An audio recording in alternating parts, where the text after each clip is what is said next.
უფრო მნიშვნელოვანია და რომელი უფრო დიდი სიმდიდრეა, ფული თუ დრო, რომელიც ადამიანებს შეზღუდული რაოდენობით გვეძლევა ცხოვრებაში.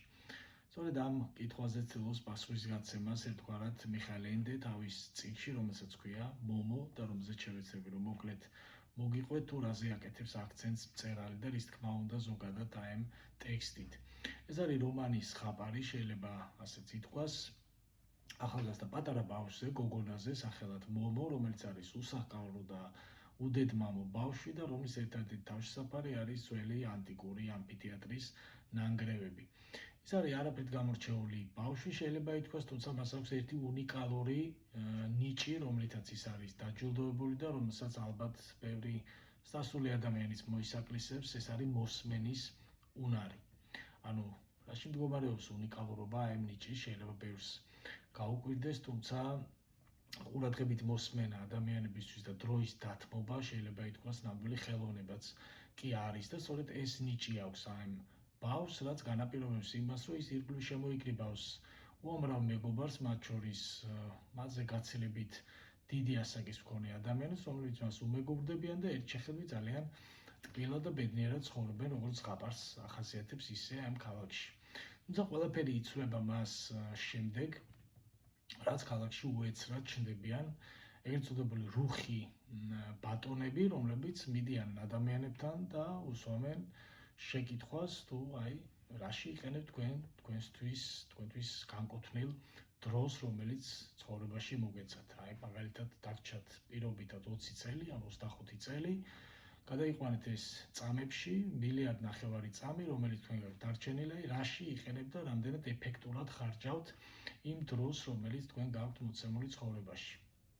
ეკითხებიან ისინი ადამიანებს და თვლიან, რომ აი თქვენ ფუჭად ფლანგავთ დროს, რომელსაც იყენებთ მაგალითად ფიქრისთვის, ოცნებისთვის, ადამიანებთან ურთიერთობის დროს, მეგობრებთან საუბარში და ხელოვნებაზე ლაპარაკში და ასე შემდეგ. ეს ყველა თამაში, რომელსაც თქვენ დროს ახარჯავთ, ისინი ეუბნებიან, რომ ეს ყველაფერი არის დროის ფლანგვა. ამიტომ მაქსიმალურად ეფექტური რო იყოს თქვენს მიერ გამოყენებული დრო, თქვენ აუცილებლად მხოლოდ უნდა კონცენტრირდეთ იმ საქმეზე, რომელსაც თქვენ აკეთებთ. და დროს, რომელსაც თქვენ დაზოგავთ, შეინახავთ ჩვენთან დროის შემნახველს სალაროში და ჩვენ 5-10 წლის შემდეგ ორმაგად დაგიბრუნებთ, ეუბნებიან ისინი ადამიანებს.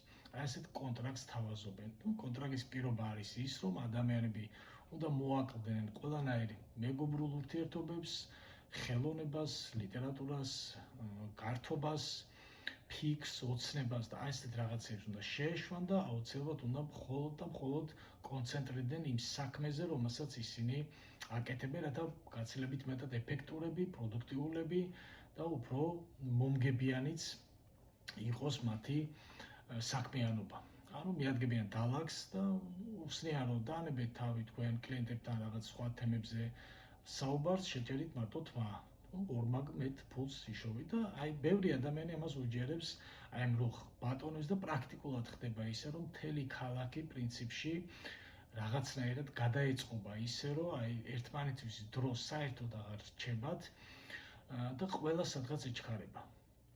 ყველა საქმე პრაქტიკულად ორმაგდება, შეიძლება ითქვას, ორმაგდება მათი შემოსავალიც, ისინი ერთ შეხედვით დიდდებიან კიდეც, თუმცა კარგავენ ყველაზე მთავარს, რაც მწერლის აზრით ალბათ ძალიან ყველაზე მნიშვნელოვანია, შეიძლება ითქვას და ეს არის ნამდვილი ავთენტური ურთიერთობები, რაც იყო დამყარებული ადამიანებს შორის. ანუ ერთმანეთს უკვე აღარ უსმენენ ადამიანები. პრაქტიკულად დრო აღარ რჩებათ იმისთვის, რომ ადამიანებმა ერთმანეთთან გულითადი საუბარი და ყურადღებით მოსმენა გაცვალონ ერთმანეთში. და ერთადერთი ადამიანი, რომელიც ვერ გადმოიბირეს ამ რუხ ბატონებმა, არის ეს პატარა გოგონა მომო, რომელსაც აი ახასიათებდა და აქვს უნიკალური ნიჭი, მოსმენის ნიჭი. და ბუნებრივია, მე არ მოგიყვებით ახლა და გასპოილერებთ იმას, თუ როგორ მთავრდება ამათი ორთაბრძოლა რუხი ბატონების და პატარა გოგონასი და ვინ იმარჯვებს ამ ბრძოლაში. ძალიან საინტერესო საკითხავია და შესაბამისად შევიკავებ თავის სპოილერისგან. უბრალოდ გეტყვით იმას, რომ ეს წიგნი მიუხედავად იმისა, რომ 50 წლის წინ დაახლოებით არის გამოცემული ბრწყინვალედ ერგება თანამედროვე ეპოქას, სადაც ადამიანები წარმატებისთვის და იმისთვის, რომ იყვნენ გაცილებით ეფექტურები და პროდუქტიულები, რასაც დამსაქმებლებიც მოითხოვენ პრინციპში დასაქმებული ადამიანებისგან, რომ იყვნენ მაქსიმალურად ჩართული, მაქსიმალურად ჩაძირული ამ თავიანთ საქმიანობაში, რომ პრინციპში და პრაქტიკულად დრო აღარ რჩებოდეთ იმისთვის, რომ მათ ნამდვილი ურთიერთობები ჰქონდეთ ადამიანებთან და იმ რაღაც ადამიანური ჭეშმარიტი ავთენტური ურთიერთობებით დაკავდნენ, რაც ალბათ ყველაზე ღირებულია ცხოვრებაში. ეს არის თანამედროვე სამყაროს კრიტიკაც და იმ წესრიგის კრიტიკაც, სადაც ადამიანი პრაქტიკულად წარმატებისკენ მიმავალი ადამიანი ემსგავსება პრაქტიკულად ბორბალში მორბენალ ზაზუნას, რომელიც დაუსრულებლად მისდევს რაღაცა მიზანს და პრინციპში გვერდზე რჩება ის ყველაზე ისეთი მნიშვნელოვანი რამ, რაც არის ცხოვრება და შეგრძნება იმისა, იმ ყოფიერებისა და იმ არსისა, რაც ყველაზე მნიშვნელოვანია იდეაში ადამიანისთვის. ბრწყინვალე წიგნია, ბრწყინვალე ტექსტია, მიუხედავად იმისა, რომ რომანის ხაპარია შეიძლება ითქვას, დიდებისთვისაც ბრწყინვალე საკითხავია, ბავშვებისთვისაც კარგი საკითხავია, თუმცა იმდენი ალეგორიებით არის სავსე ეს წიგნი, ალბათ პატარა ბავშვებს გაუჭირდება მაინც ბოლომდე გაიგონ ის მეტაფორები და ის ალეგორიული დატვირთვა, რაც ამ ტექსტს აქვს, თუმცა დიდებისთვის ბრწყინვალე ტექსტია, ასე რომ ყველას გირჩევთ, ვისაც არ აქვს ეს წიგნი წაკითხული და გთხოვთ, რომ გამოიწეროთ არხი და დაალაიქოთ და დააკომენტაროთ ვიდეო.